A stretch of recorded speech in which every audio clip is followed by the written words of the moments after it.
Alright YouTube, well, I just thought I'd take a video of all the equipment I have as of January, hold on, I think it's January 8th, 2013. It's like 2:22 in the afternoon. So, I'll take you guys to the shed.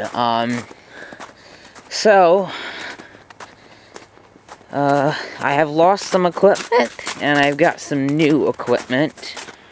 And the reason the equipment I lost would be, as you can see, I have only 2 Red Max trimmers. And the reason for that is because there was a guy that was working with us, and my dad said apparently he stood the trimmer up in the dump body of the truck and didn't put it back down. My dad drove off, and it must have fell out of the truck. He went up and down the road and did not see it, so apparently someone picked it up and took it. So, that was the Red Max G2K, which was the best trimmer out of all the trimmers I have. So, that's no more, and the steel trimmer, it's still at the dealer. It's all ready, I gotta go pick it up.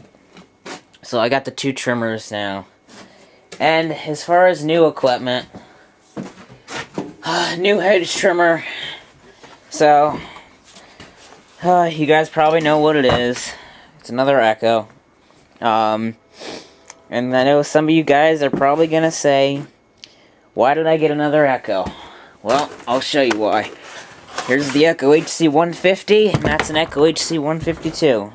And what happened was, my dad said he was using this, and all of a sudden the blade stopped and wouldn't work. So the next day, I took the cover apart on the bottom, and I thought maybe one of the gears was stripped, or something got loose in there and broke the teeth off inside, and nothing was broken. And so my guess is, way up in here it's the clutch. And it's still under warranty, but this was back in, I think, when was it? It must have been like December, beginning of December. So, he needed to finish up some trimming, and so we just had to go out to Home Depot and get one real quickly. I mean, I'd like to get a Red Max, either a Red Max hedge trimmer or something, but normally I just research equipment and then I make my decision on what I'm buying. In this case, we had to get it quick. Home Depot lets you return it, so we just had to get this thing quick. And so currently, right now, this one, it runs, but let's see. What I did was, I thought maybe I could, this one used to run, but it has carburetor problems.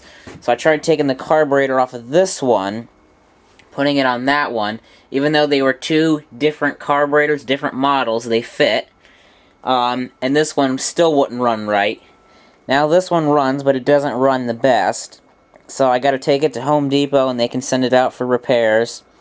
And so that's why we had to buy this. I would start the HC152, they sound the same. But I went ahead and winterized that, I winterized this. I winterized those trimmers there. I gotta winterize this stuff here. So, what I'm gonna do, what I did to winterize them is I just drained the gas out of them. I was gonna use stabilizer, but from what my dealer said was the best thing to do is just to drain the gas out of them. So that's what I'm gonna do. That's just my opinion of what I'm doing. So, and the best thing really is, like after a month or so, start them, put a little gas in them, start them up, run them, and then drain the gas back out of them. That way they can keep running.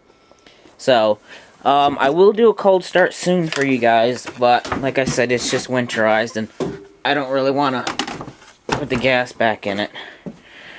And you can see we got snow on the ground already. So, I hope I get this one fixed. If that one can't be fixed or anything, then I don't know, maybe soon I might buy another Red Max, but I got some plans for new equipment next year. So, I have the generator, the Mantis Rototiller, Ariens Edger, which I'm sorry I didn't get to make any videos on that edging. I will next year. The 2 Echo backpack blowers, steel chainsaw, the Red Max chainsaw, the old Shindawa chainsaw, which does not run. So, then I just have the Red Max GZ25N and the BC 2600, and the Steel FS110, which I gotta pick up. So, and next year I plan on getting, in the spring, a Red Max backpack blower and another weed whacker. So, that's what I have in the shed here.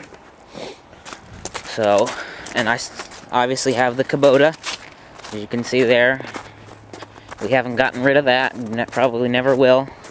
The only thing is, all 3 of these lights that are on the back are blown. There's 2 on the back, 2 on the front. The one on the front there still works. But I went to the dealer, and what it is this. You take the 2 screws out on the back. This part here separates, and you have to buy the whole lens, which is $46. So the guy at the dealership called us back and said it would be best just to replace the whole light assembly. So we're gonna have those ordered. They should be in tomorrow. And then I gotta winterize all this stuff. I gotta winterize the EasyVac leaf vacuum, which is outside because I did not have time to put it underneath. I need a new battery for the Skag Tiger Cub. Oh yeah, I'll give a little shout out to Flynn Landscaping, or Precision Landscape, because he got a new Skag Tiger Cub, a used one.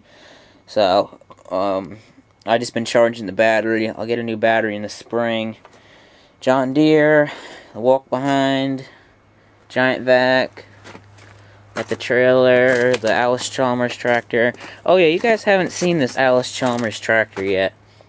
It doesn't run the best. It will run. I don't have a battery for it, so I take the battery out of the Good Simplicity tractor and put in this, but I haven't had this started in, I think, since November 1st. I just parked it under here and I never started it up again, so I gotta start this. I got the Lawn Boy and the Toro push mower, and that's what I got. And I still have the Ariens snowblower, which I have a new cutting edge that came in for it, and I gotta put that on, and new skid shoes, and the MTD Snowflight. And here's the dump truck with the Tarco Highlander sander on it. This thing runs great. We used it, as you can see. I have to clean it still because all the sand comes off the chain. So we've been doing some sanding with it. You can see how rusty your truck is going to get if you're using it with a sander. It's just going to be a mess. So, hopefully by the end of next year, we're hoping to get a new dump truck. We're going to research them and see which ones we're going to get. Or which one we're going to get. We don't know yet. Then there's the MTD. And that's it, but yeah, we definitely need a new dump truck. We're not going to put the sander on the new dump truck because it just makes a mess out of your truck. It gets all salty, so we're just going to use this truck for sanding and keep the plow on it. I just changed the oil in this yesterday, put a new air filter in it. The blade is tripped now. That just gets dirt in it and it won't spring back. And then you guys know I still have the log splitter in the guard, which I've never showed you, and I will soon. And then I'll show you guys this. This is the sand pile. I started making this, a bin for it. I never got a chance to finish it yet. It's 13 by 13, I believe I made it. And you can see I never finished, I put the posts in, and I never finished the wood on the sides here, so I'm just doing that. I have some old pallets that I'm breaking apart and using for lumber. And I got all this lumber for free. So, it'll probably just be a temporary shed, but I'll get this fixed, but that's the sand pile. So, I'll show you guys the sand. We used a mixture of sand and salt mix. So that's that. See the salt in it. cover this up. So, yeah, maybe I'll do a video winterizing some equipment next. So, see you guys.